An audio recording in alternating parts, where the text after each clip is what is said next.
आज बड़े बड़े लोग फिसल जाते हैं जब कहा जाए कि कादियानियों के घर मत जाओ, उनके शादी ब्याह में गमी खुशी में शिरकत मत करो, उनसे हाथ मत मिलाओ। तो वो कहते हैं आखिर जिंदगी गुजारनी है, कारोबार करना है, ये कैसी पाबंदियां हम पे तुम लगा रहे हो। ऐसे लोगों को इस खैबर वाले गधे से सबक हासिल करना चाहिए। अलबिदाया वन निहाया में हदीस हिमार के नाम से एक चैप्टर मौजूद है कि जब खैबर फतह हुआ तो एक दराज गोश, हमारे उर्फ में जिसको गधा कहते हैं, वो भी माले गनीमत में था। रसूल अकरम नूर मुजस्सम शफी मुअज्जम सल्लल्लाहु अलैहि वसल्लम उसे पहचान गए। ये सरकार का दरबार है कि मोहब्बत करने वाला अगरचे कोई भी हो, सरकार उसको माला माल फरमा देते हैं।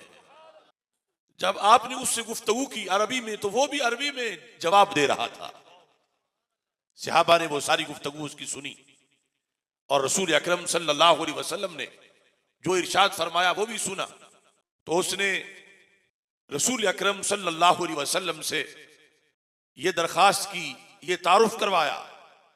कहने लगा कि लम यबका मिन नस्ल जद्दी गैरी वला मिनल अंबिया गैरों का कद कुन्तु क़ब्लका लिरजुलिन यहूदिय्यिन व कुन्तु अतवक्कउ अन तरकबानी। उसने अपना तारुफ करवाते हुए कहा, अखरजल्लाहु मिन नस्ल जद्दी सित्तीना हिमारा। कहने लगा कि मैं हूं तो दराज गोश और गधा, मगर मैं बड़ा खानदानी गधा हूं। किस बुनियाद पर?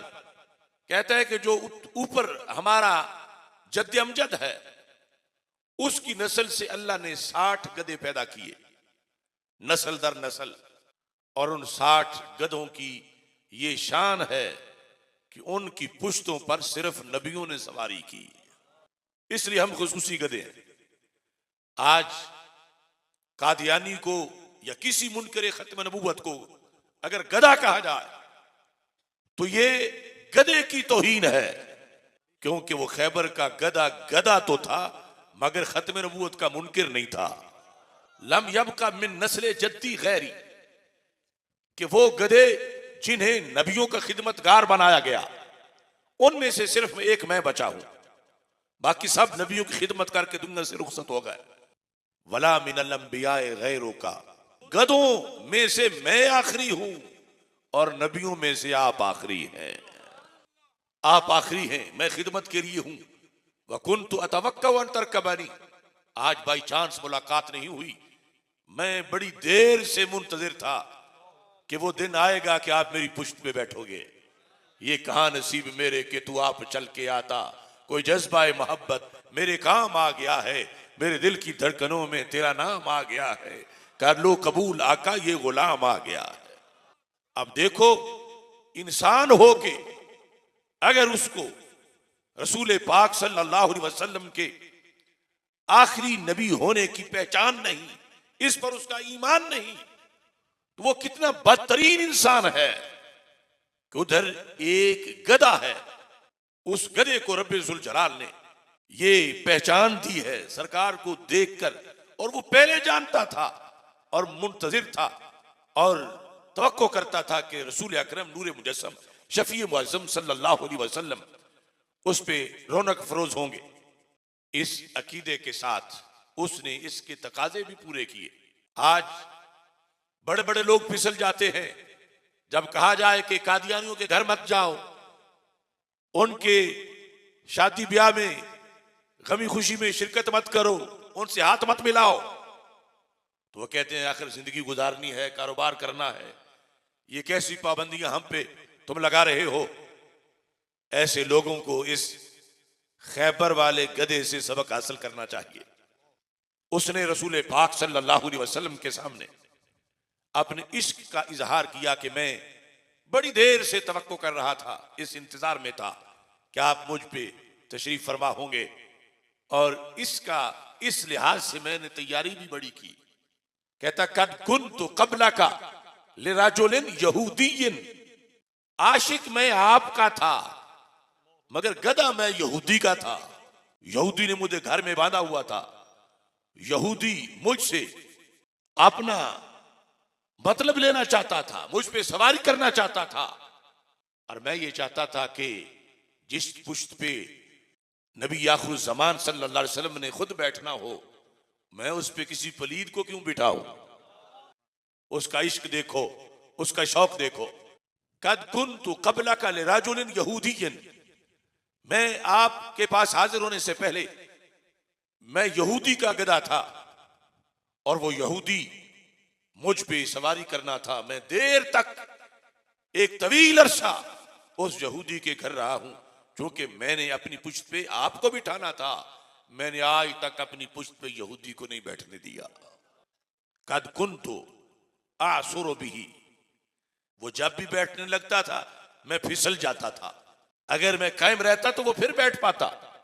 ये तो आप सारे लोग देहाती माहौल में जानते हैं कि गधे की नीयत ना हो तो कुछ लादने नहीं देता, और कभी पुश्त रख के सारा कुछ लादा हुआ भी नीचे गिरा देता है।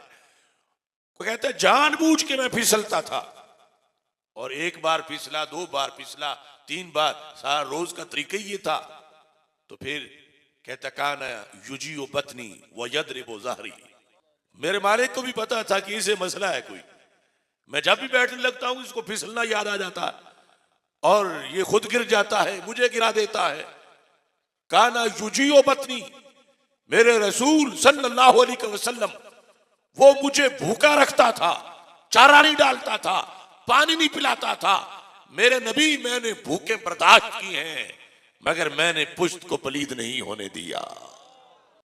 सिर्फ यही नहीं कहा वह यदरिबु ज़हरी, वो यहूदी मेरी पुश्त पे डंडे मारता था।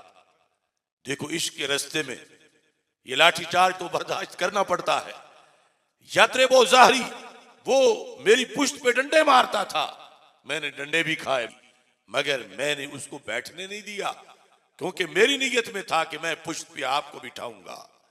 तो जिसने राह इश्क में ये कुर्बानियां दी, अल्लाह ने उसकी कुर्बानियों को कबूल कर लिया कि बिल्लाखिर वो दिन आया कि अल्लाह के रसूल अलैहि सलाम उस दराज गोश की पुश्त पे रौनक अफरोज हो गए।